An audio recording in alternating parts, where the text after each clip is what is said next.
Sahod na naman. Buti na lang mabait yung foreman namin. May pambili na akong ulam. Alam mo rin ang bibilin ko. Dobo na lang siguro. Pwede na yun. Uy, pre! Hey, pre. Kamusta, pre? Okay lang naman. Bakit, pre? May pera ka na naman ngayon, ah.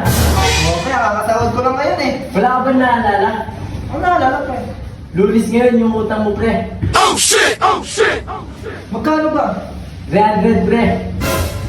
Kaya na naman. Oh shit! Oh shit! Pwedeng next day na lang, pre. Hindi pwede, pre. Hinahanap na ni Mrs. Sige, pre. Ito, pre. Thank you, pre. ah. Thank you, pre. 50 na naman yung natira. Oh shit! Oh shit! Kung buhay ito, tutuyo na lang ako.